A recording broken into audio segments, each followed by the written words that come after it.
धाकड़ खबर, बेखौफसुमा बेबाक अंदाज। धाकड़ खबर के न्यूज रूम से मैं आपके साथ हूं अकरम रेस खान। कोर्ट संबंधित खबरों का ताजा बुलेटिन लेकर एक बार फिर से आपके सामने हाजिर हो गया हूं। आज के बुलेटिन में 6 अहम खबरें जिनसे आपको रूबरू कराने जा रहा हूं। लेकिन आगे बढ़ने से पहले छोटी सी एक अपील है आपसे। अगर आप लोगों को लगता है कि स्वतंत्र पत्रकारिता के क्षेत्र में धाकड़ खबर अपनी जरा सी भी भूमिका यानी कि रोल अदा कर रहा है, तो आप लोग डिस्क्रिप्शन में दिए गए लिंक पर क्लिक करके हमारी आर्थिक मदद कर सकते हैं। डिस्प्ले पर दिखाए जा रहे फोन पे या पेटीएम नंबर के जरिए भी आप लोग हमारी आर्थिक मदद कर सकते हैं। मजा आप ही का है, दुकान सजी है तो खबरें आपको वो मिल रही है जो भोंपू मीडिया के दलाल, चाटुकार और दंगाई बन चुके पत्रकार आपके सामने नहीं लाते हैं। दुकान बंद कर जाएगी तो फिर कहीं और से भी आपको मसाला तो मिल ही जाएगा, क्योंकि आप लोगों को तो मसाला मिल ही रहा है। सीरियस तो कोई है नहीं किसी चीज को लेके। अब शुरुआत करते हैं पहली खबर के साथ। तबलीगी जमातियों पर धारा 307 यानी कि आईपीसी 307 यानी कि जानलेवा हमला करने का मुकदमा दर्ज करना कानून का दुरुपयोग है। ये टिप्पणी इलाहाबाद हाई कोर्ट से हमारे सामने आई है। इलाहाबाद हाई कोर्ट के जस्टिस हैं जिनका नाम है अजय भनोट। उन्होंने ये सख्त टिप्पणी करते हुए एक मामले में एक शख्स के खिलाफ दर्ज की गई एफआईआर पर कार्रवाई करने पर रोक लगा दी है। यानी कि जो एफआईआर दर्ज है उसके बाद चार्जशीट जो हुई है उस पर फिलहाल रोक लगा दी है। मामला क्या है वो थोड़ा सा जान लीजिए। तबलीगी जमात आप सभी जानते हैं, उसके बारे में ज़्यादा कुछ बताने की ज़रूरत नहीं है।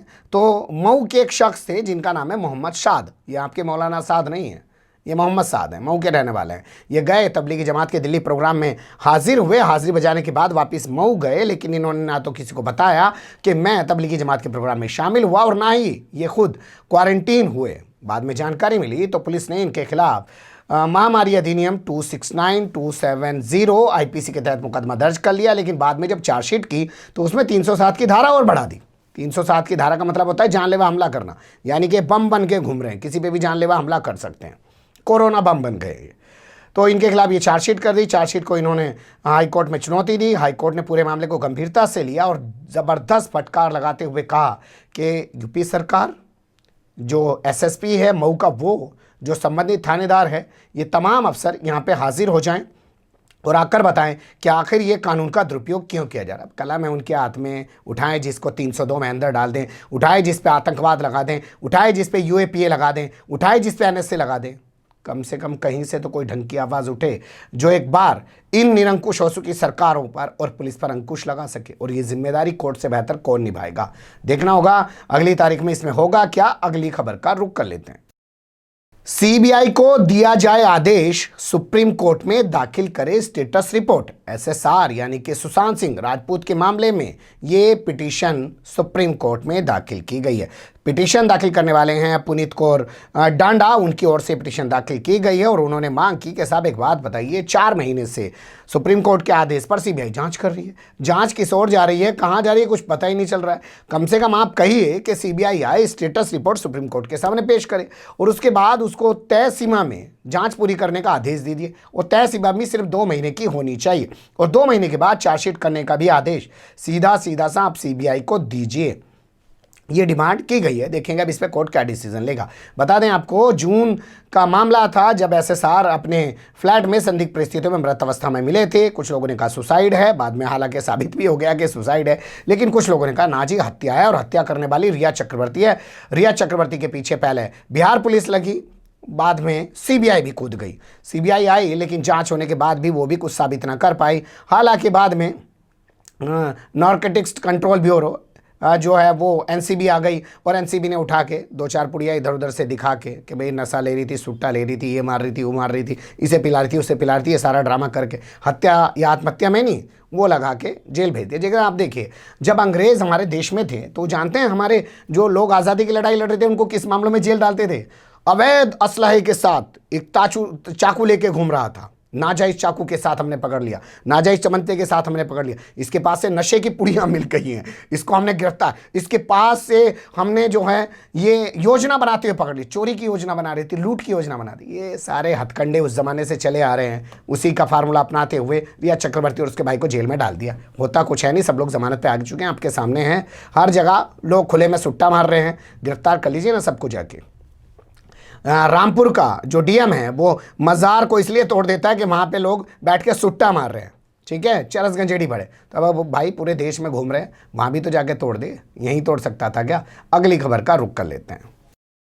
रचिता तनेजा के खिलाफ मानहानि का मुकदमा चलाया जा सकता है, अटॉर्नी जनरल ने बाकायदा इसकी इजाजत दे दी थी। पहले हमको बता देते हैं अवमानना का जो केस है वो होता क्या है। मान लीजिए अदालत ने कोई आदेश दिया, उस आदेश की अवहेलना की गई, उदास के आदेश को नहीं माना गया, उस आदेश के खिलाफ कोई टिक्का टिप्पणी की गई, तो उसमें अवमानना का केस चल सकता है। अवमानना का केस चलाने के दो तरीके हैं, एक तो देश के जो अटॉर्नी जनरल हैं वो इजाज़त दे कि भाई ठीक है चला लो, या दूसरे सुप्रीम कोर्ट जो है उसके जज साहिबान जो है वो खुद ही चलाना शुरू कर दें, किसी को नोटिस जारी कर। दो ही तरीके हैं।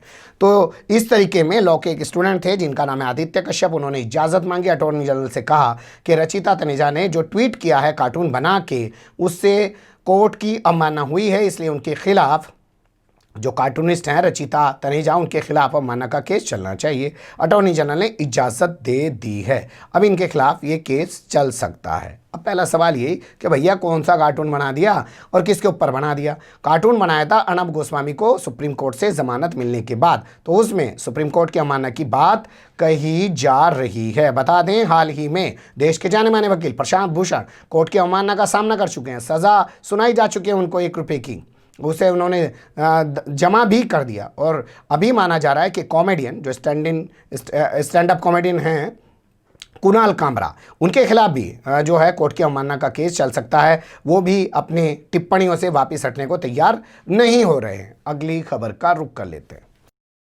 ख्वाजा अजमेर का अपमान करने वाले अमीश देवगन को सुप्रीम कोर्ट ने किसी भी तरह की कोई राहत देने से अब इनकार कर दिया है। पूरी तरह से आज फैसला सुनाते हुए साफ कर दिया कि उसके खिलाफ जितनी भी एफआईआर दर्ज हैं उसको उनकी जांच का सामना करना पड़ेगा। सिर्फ एक राहत उसको दी है कि महाराष्ट्र में, तेलंगाना में, उत्तर प्रदेश में या और तमाम राज्यों में जहां भी जो एफआईआर उसके खिलाफ दर्ज हुई हैं उन एफआईआर की जांच सिर्फ राजस्थान पुलिस करेगी, और वो भी खासकर अजमेर पुलिस करेगी, क्योंकि सबसे पहली एफआईआर अजमेर में ही दर्ज हुई है।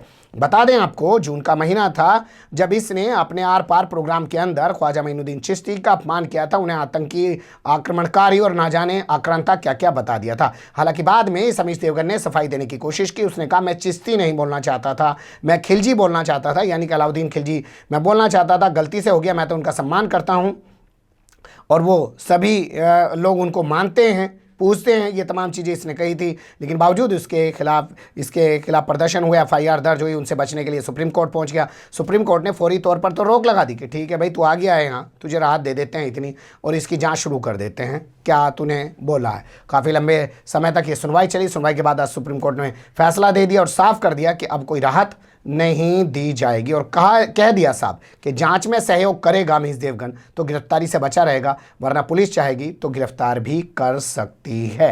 ये बहुत बड़ा फैसला है, बहुत बड़ा झटका है। वैसे इस झटके को एक तरीके से आप और देख सकते हैं, मैं आपको बताता हूँ, पत्रकार होते हैं ना, उनके खिलाफ मुकदमा लिखवा दीजिए, मुकदमे को पेंडिंग डाले रखिए, एक तलवार हमेशा ऊपर लटकी रहे, तो जो वो चापलूसी करता है ना, दलाली चाटुकारी करता है, ज़्यादा करता रहे, उसे लगे सरकार मुझे फंसा सकती है, अब मैं किस तरीके से बच सकता हूँ, मेरे ऊपर मुकदमा दर्ज है, बेकार में जेल जाना पड़ेगा। तो ये अपने सामने झुकाने का भी एक स्टाइल होता है। लेकिन इस फैसले पर सवाल खड़ा नहीं होना चाहिए, क्योंकि ये जजमेंट सुप्रीम कोर्ट से आया है और इसको झटका लगा है। देखेंगे अभी अपनी लगाम जो है कितनी और ढीली छोड़ देगा या कितनी और कस लेगा। अगली खबर का रुख कर लेते हैं।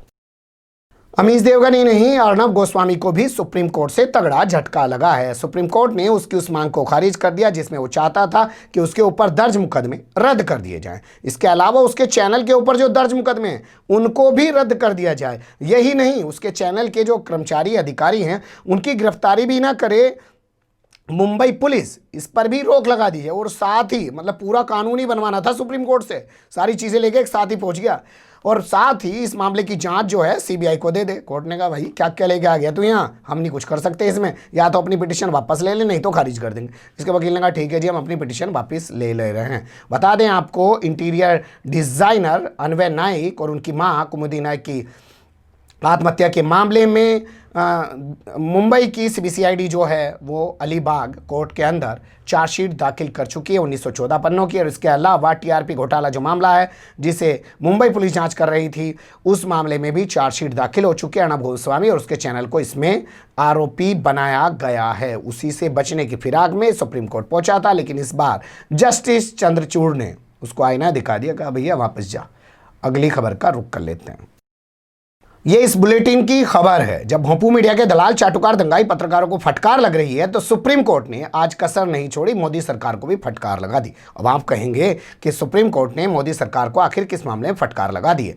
बता दें आपको, 10 दिसंबर की वो ऐतिहासिक तारीख होने जा रही है जिसमें अंग्रेजों के दौर के बनाए गए संसद भवन से निकल के भारत की अपनी सरकार अपने बनाए गए संसद भवन में चलना शुरू हो जाएगी, यानी कि उसकी बुनियाद रख दी जाएगी। 2022 तक वो तैयार हो जाएगा। दावा हमारा नहीं है, ये दावा देश के लोकसभा के स्पीकर ओम बिरला ने किया। कहा कि 2022 तक तैयार हो जाएगा। ये खबरें सामने आने के बाद सुप्रीम कोर्ट ने आज इस मामले में सुनवाई की और सुनवाई करने के बाद जबरदस्त फटकार लगाई सरकार को। कहा ठीक है, हमने आपके खिलाफ जो पिटीशन दाखिल की गई है जिसमें कहा गया है कि आप 20,000 करोड़ खर्च करके सेंट्रल विस्टा के तहत नया संसद भवन बनाना चाहते हैं, तमाम चीज़ें करना चाहते हैं, पेड़ काटना चाहते हैं, सब कुछ करना चाहते हैं, उस पर हमने कोई स्टे नहीं कर रखा। लेकिन हमने स्टे इसलिए नहीं कर रखा क्योंकि हम लोग ये मानते हैं कि आप संवेदनशील हैं, सत्ता में बैठे हैं, कोर्ट के जो है सम्मान करेंगे। अभी हम इस मामले की सुनवाई कर रहे हैं, हमने कोई फैसला नहीं दिया। उससे पहले आपके लोग ऐलान कर रहे हैं मीडिया के अंदर जाके कि हम इतने दिन में इसको बना के खड़ा कर देंगे।